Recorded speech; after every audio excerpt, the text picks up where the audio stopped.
Hello and welcome to the Superhero Hub. I'm Sam, I'm Matt. and today we're going to be reviewing The Walking Dead. the latest episode of The Walking Dead entitled New Best Friends. So, this episode was kind of. Well, I you look thought like you're going to say something. I thought it was like oddly upbeat. In what way? Well, in the way that Rick and the group. We'll get into it into detail, but Rick and his group got what he wanted, and the music, though, the soundtrack was seen to be quite upbeat and quirky and positive, and Rick was smiling and happy, and even the thing with Daryl and what's her name, Carol. Yeah, the worst character in the TV show, Yeah, Carol. Daryl lying to her and letting her think no one got hurt and leaving it on a happy note. Like, as far as the Walking Dead standards go, this is quite upbeat, I think. I'm probably the calm before the storm. All hell's going to break loose soon, but pretty happy. See, that's the interesting one because what you got to look at is that, yeah, this episode maybe in your opinion was upbeat, whatever. As you say, calm before the storm. Well, yeah, because there are a lot of checks cashed that kind of there's really no evidence really because I mean Rick and the gang are led into this massive like scrapyard kind of fortress where he's negotiating with these people, these new people that we've never seen before, that who were kind of armed like pretty much with just melee weapons really, just kind of metal pipes, real crude weaponry like knives and stuff like that, and they kind of came off primitive as well. Like when they were kind of like the way they looked and the way they talked, they kind of come off a little like uh, really like backward. Really, no effect. You know what I mean? Like the way the woman was kind of like negotiating with them, I was kind of like, oh, I'm surprised these kind of people lasted long. I guess like where all the illiterate people when the apocalypse hit, they kind of went to theirs. But I mean, Yeah, they do seem. It's not quite to this extreme, but it does seem kind of like people in like Mad Max movies who are have you become. talking about that? You mean all the little kids, the little kid thing, their little faction? I'm thinking, yeah, I'm just thinking it's like they've become more savage than I think you would, or than I think you would be in the 7 years since the outbreak happened. You know what I mean? It's like they've regressed further than I thought they would, but it's not quite to like Mad Max levels yet. But certainly, I don't quite seem what he was called normal. No, that's what I mean. Like primitive and kind of antisocial, I guess. Mhm. Um, so I mean, I'm surprised their little place ain't been stumbled upon before because it looks like some dirty, great scrapyard. You know what I mean? It's like, well, haven't people like gone to this place to like explore anyway to try and find like, I mean, with all that stuff, you can make a massive metal wall around pretty much any settlement you Mhm. kind of want. So I'm surprised that that's kind of been untouched because, yeah, I guess these people, this faction could kind of hold them off a bit. But I mean, once people start going missing in the area, questions are going to be raised. So I mean, I'm kind of intrigued as to how that, because like you had shots of them when they're on top of like the little like scrap mountain or whatever you want to call it. I forget what they call it. Something really like dopey, the Yeah. up or something like that. That's what I mean. Like real like kind of illiterate, dopey kind of people, but they're on top of that, and you see like it spans for like at least like I'd say about a mile or something like that. At least about 5 or 6 football fields because this place was massive in that. So they get to this place, and it turns out that well, Gabriel's there.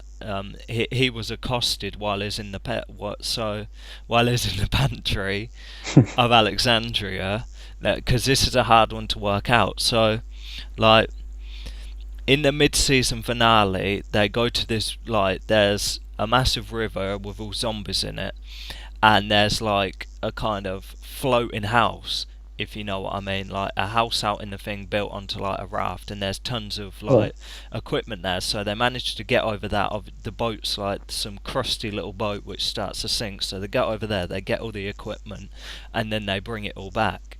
So these people who were at this scrapyard have been aware of this boat or boathouse, whatever you want to call it, and they've been watching it and they've been waiting for someone to come along and actually get all the stuff out. So they've seen Rick and the frizzy haired guy go over there, get all the stuff out, bring it back and take it to theirs.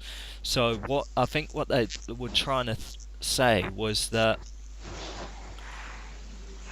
well, what Gabriel was saying is that he was in Alexandria and then someone like accosted him. So apparently some of these people like broke into Alexandria, accosted him, got him to get like all the stuff and put it in the car and take him to him.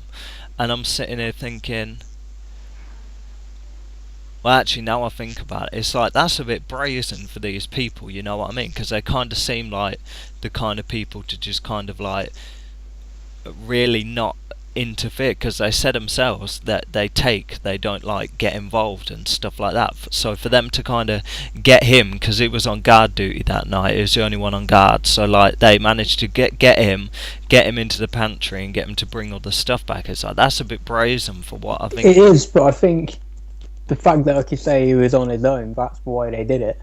I think it They was a saw an good. opportunity and they took their moment. Yeah, I think it was interesting as well how it kind of played out as well, because how they said, like, unbeknownst to them, they were watching the little boat all the time, and then they waited for someone to come along, take it, and then followed them and whatever. It's like that works, that kind of for the story. I think that worked well, as opposed to, sometimes like you just have this enemy faction just turn up for no reason, you know what I mean, and you sit there and think, well, they've been around all this time, why wouldn't they popped up like 2 years sooner or something like that. So I think in terms of kind of watching and waiting and what they were doing with the boat, I think that kind of works, like kind of fluid with the storyline, which is I prefer stuff like that. Yeah, it weren't like built up over time like they did it like a year ago, and then all of a sudden these people pop up. It was literally like a week ago for them, and obviously only like a couple months ago during the break for us. So I mean, to kind of work that in kind of worked him well. So they're kind of at this scrapyard with these dopey people. You got Gabriel there, and then Rick tries to negotiate a deal with them to get them to fight alongside, because they have got pretty big numbers. I mean, so they kind of take him up this mountain, kick him off the mountain, and then he has to fight some like, That was kind of cool. I like that. It's like a sort of like gladiator thing. yeah, and he had to fight this spiked zombie. Is like, I'm intrigued how they got all this stuff on the zombie, you know what I mean? They must have been like holding him down, but to have the helmet on him and for it to stay on and stuff like that is kind of intriguing. It's just questions you don't need to ask, really, and it's kind of a cool thing. I mean, it did. I thought it was cool, like I said, but it did kind of play more like a Resident Evil like boss fight or something than like an actual thing that's going to happen. But I quite liked it, even if it was as fun as I found it was. I will say the end didn't really live up to it. It was sort of let's drag some crap down and stab it in the head or something. You know what I mean? Yeah, because as soon as it started, I'll put myself in Rick's shoes and I was like, oh, what would I do? And I'll be like, right, I'd straight kick it, you know what I mean? Because them spikes and that'd stress me out. And it was kind of a good scene anyway, how he was kind of like, he was kind of panicking and that. He was all looking around, like falling all over the place and like stuff like that. And it was kind of, I got like the sense of panic from him, like, I don't really know what to do with this one, you know what I mean? Yeah, put his hand through the spike. That was quite cool as well. Yeah, booting it as well and it cutting his leg, because I was like thinking I'd straight kick it as well and get as far away from me, but I was kind of panicking for him. I was thinking, there's not really anything down here that he can do, so I was thinking I'll maybe drop him and keep him down, but them dirty spikes and that, would have made me nervous if I had to fight it. So I mean, yeah, like pin it down, stuff like that. Because I was thinking there's all these like rubbish sacks about. I'd be like, get the sacks on the spikes and that, so you can kind of like just have it walk into you. Yeah, worst comes to worst, have it kind of bump into you and like the spikes don't get you. But it kind of got like dropped, which was good. dealt with that, and then they're like, right, we'll cut a deal with you, but you got to get a ton of guns. So I'm surprised these people even. I wouldn't trust them with guns. Not because they're Well, untrustworthy, but because they're kind of like they're so primitive in that you think they'd just kind of look at it and think, what's this and that. You could see like the training video of like them with like an assault rifle, like shooting it and then like dropping from the recoil or something like that, or start shooting the sky or something. right, they are dopey, but they ain't got much of a choice, really, does he? No, it's kind of quantity, not quality, if you know what I Hmm. mean. But if he can get all these guns, I mean, if he could get guns, I'd prefer he kept them with their team because they know how to use them as opposed to give them to these people. But I mean, it is literally quantity over quality. So I mean, give them the guns, get them in there like pawns. You know what I mean? Get them running in there to deal with them. Right, and So if that's what they are, like we talked about, I think last week, they are basically a red shirts. They're going to get killed, and then Rick's group are going to live, and well, at least most of them, and that will be that. yeah, it's interesting as well. Like, see now, looking at that, you got to look at like, do they even need the kingdom now? Because for all intents and purposes, they didn't even know these people exist. So they're like, right, we'll get the hilltop, we'll get the kingdom and us, and we'll go and take on the saviors. So they didn't even know about these other people. So like now they've got these people. Do they really need the kingdom? I think they're still kind of gonna push for the kingdom because like it's just like a little bit extra. You know what I mean? But really, like of their original plan, they really don't even need the kingdom now to make their push. They've already got this big like replacement faction for them. So speaking of the kingdom, you've got, I think his name's Marvin, the kind of security guard who's always like pushing, like trying to get them to attack the saviors. So you had, and again, it kind of focused on that kind of long-haired kid who Morgan's training with the stick. So Yes, someone's got to happy with this kid. yeah, that's what I'm thinking. I'm thinking like this kid's way is going to be killed so fast in that, and it's going to be like a big thing. So they kind of had another altercation at the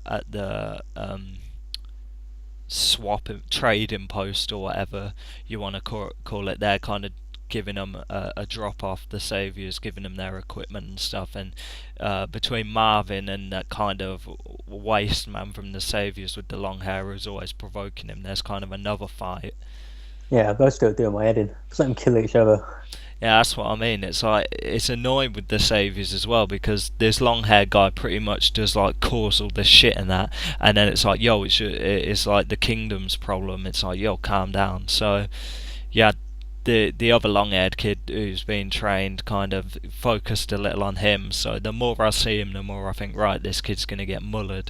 So this Marvin guy's trying to push for the kingdom to get involved, and I really do like.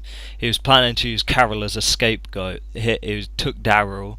I mean, he takes them to the road. He's waiting for an envoy to come past so they can assault it, and then lead the trail back to Carol. But obviously, Daryl didn't know this because he kind of kept in the dark. To be honest, when Daryl confronted him and wanted to know who the girl's name was that they were using as a scapegoat, I would have just said a random girl's name. You know what I mean? I would have blagged it. So I mean, it was a bit annoying that he did just say Carol and that, and I mean, all that shit was kind of squashed straight away. So that was kind of underwhelming and didn't really go anywhere. So I think it was just a kind of thing to use so they could get Daryl back with Carol. Um, so yeah, the kingdom is still kind of like passive at the moment, still not getting involved. So you got to think something big's going to have to happen for them to turn the tide to get them to fight alongside. But I mean, really, like the kingdom's pretty whack, to be honest. Like what I mean, I get why they kind of don't want to agree to fight, but it's like, why don't you just fight? You know what I mean? I figure whether they're just going to use it to cull characters to kind of get them involved, like have the saviors attack them or something like that, kill a ton of characters and then kind of move on from there. But like, if I fought the saviors and won, and like the kingdom didn't help in that, I'd kind of want to, I'd kind of be pretty peed off with the kingdom. I'd be like, well, you're not getting nothing good out of it because you didn't help. It's like you just sat there and let other people do it. So it's like, yeah. Yeah, but I think it's coming. Negan Negan's got to come in and do something.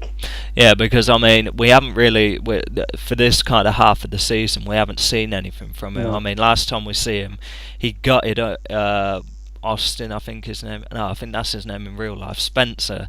That's it. He gutted Spencer.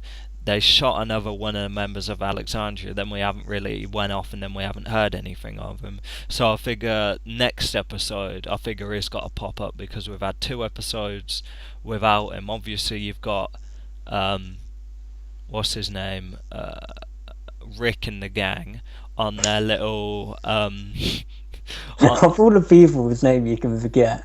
yeah, because I've got a lot of things I need to analyse right here. So Rick and the gang, they're gonna go off and find these guns and jars, which is like food and stuff like that, and water, I'd imagine. So they're going off to get their jars. I figure we've got to focus back or have Negan turn up at some point to kind of get people a little on edge, because I'm intrigued whether it is going to be a sneak attack. I mean, all the kind of good guys are going to sneak attack the saviors, or like there's got to be like a spy somewhere.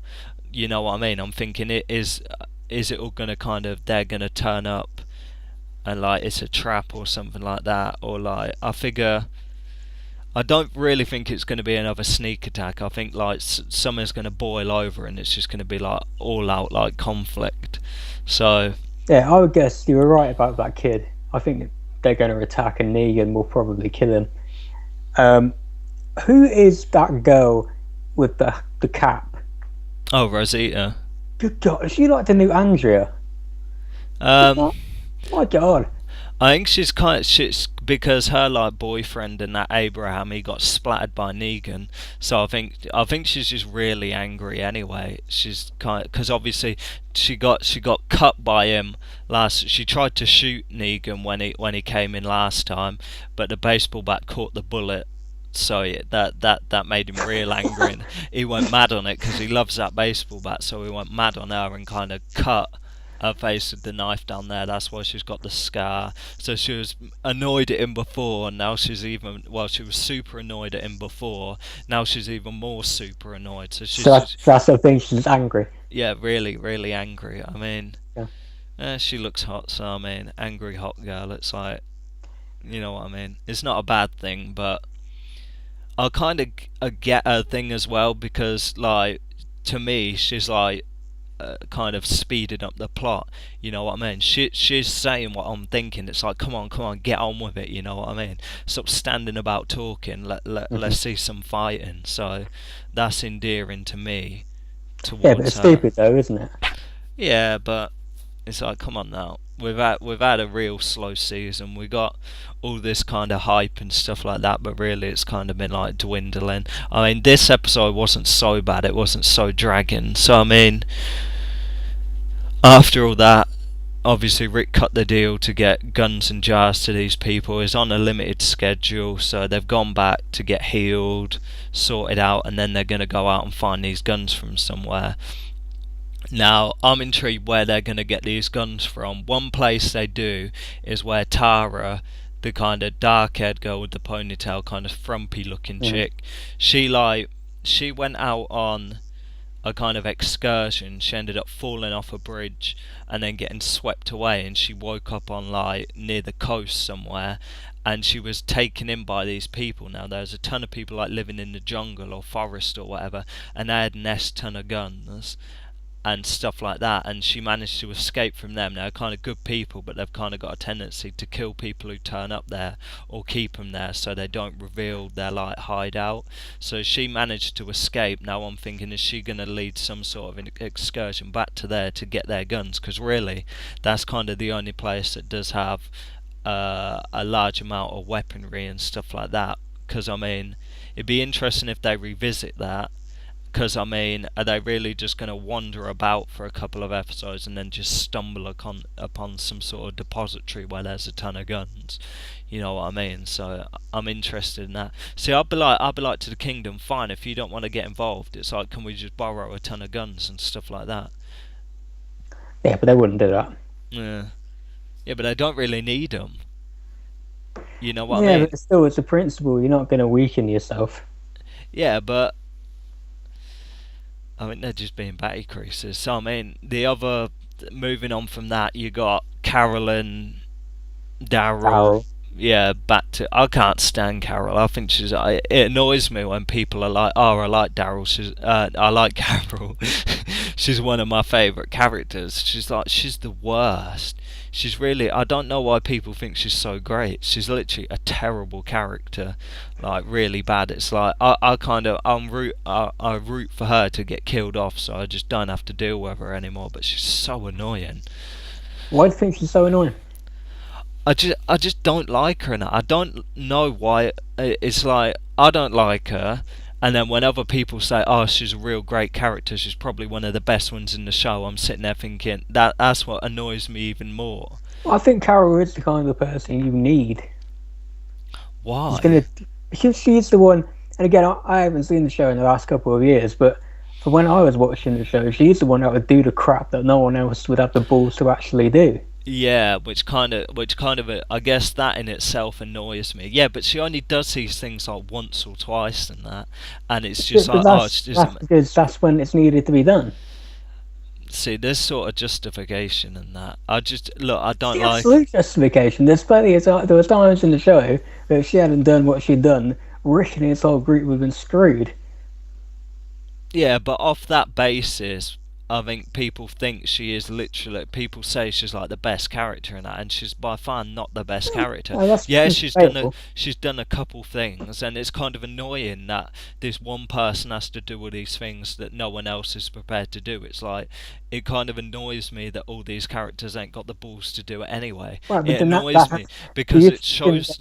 but then the issue shouldn't be with Carol. It should be with the writing of the show about the rest of the characters. Yeah, because it's like you'd think they've kind of not learned anything from all this time, like on the lam or whatever. It annoys me that the kind of still people are like umming and ahhing on what to do. It's like if I was in their group, I'd just get it done. You know what I mean? And it annoys me that after all this time, they still haven't learnt what it is to kind of get it done. They just let things like ferment and stuff like that, and it annoys me. So you had their reunion, just blathering. It's like disinterested. I like Daryl. I think Daryl's okay, so it's nice for him Mhm. to kind of because I didn't want him coming back from the Saviors and being like catatonic, you know what I mean? So in this episode, he's kind of been a bit vocal, getting involved and stuff like that. So I like that fact. Really moving on from that because there wasn't really much of interest there. Obviously, him and Morgan at the end obviously is bumming around with the lion, tiger, whatever, disinterested in that. And he was talking with Morgan, and they were saying about how Daryl didn't say to Carol that Abraham and Glenn got killed by Negan because Morgan said if he did, then obviously she'd be here and ready to fight and stuff like that. Which is, see, that annoys me even more because it's like that could have saved an episode if he just told them. I'm surprised no one's really told her. So I mean, he should have told her to get her there, so it could actually get something going. You know what I mean? Because I'm sick of like Morgan annoys me as well about how he don't want to fight and stuff like that, and is doing everything to kind of turn it into literally like let's talk about it and stuff like that. It's like it's gone way past that point, and it's annoying that it's still trying to kind of push his agenda and stuff like that. So he Mhm. really annoys me. He's really starting to annoy me.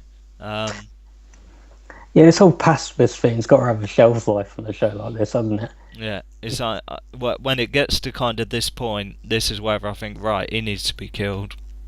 You know what I mean?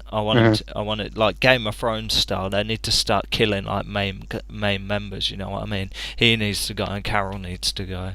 I'd say my favourite character of the episode. I think his name's Jerry. I think he's like, do you know, the kind of the chubby guy who's kind of like is always at court with Ezekiel. He always stands there and he says dumb Yeah. things, and he kind of walks along in that, and is like to the stick guy. Oh, you're sick with that stick.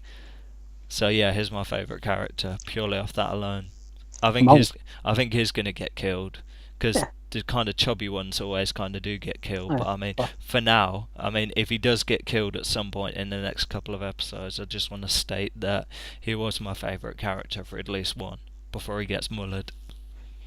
you know it's coming. It'll never be as good as Otis getting killed, but he'll get it. Mhm.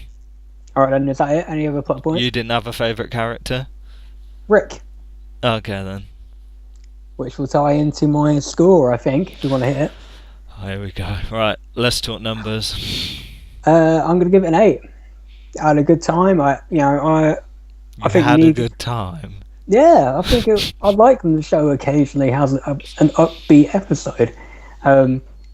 Yeah, we know crap's gonna go out loose soon, but it was fun to see Rick Cracker smile. It was fun to see the group happy, at least most of them, except Rosita. I think it moved the plot along enough without having Negan in it, so good time. Yeah, I'll give it a 7. I mean, it wasn't as bad as the normal kind of nowhere episodes where it kind of goes nowhere and it's just like kind of it's not as bad as them. I mean, technically it was one of them, but it wasn't as bad. So I mean, yeah, I'll give it a 7 as opposed to giving it a 6 if nothing really happened. So yeah, don't forget to like, share, subscribe. I'm Sam, I'm Matt. and this is a Superhero Hub.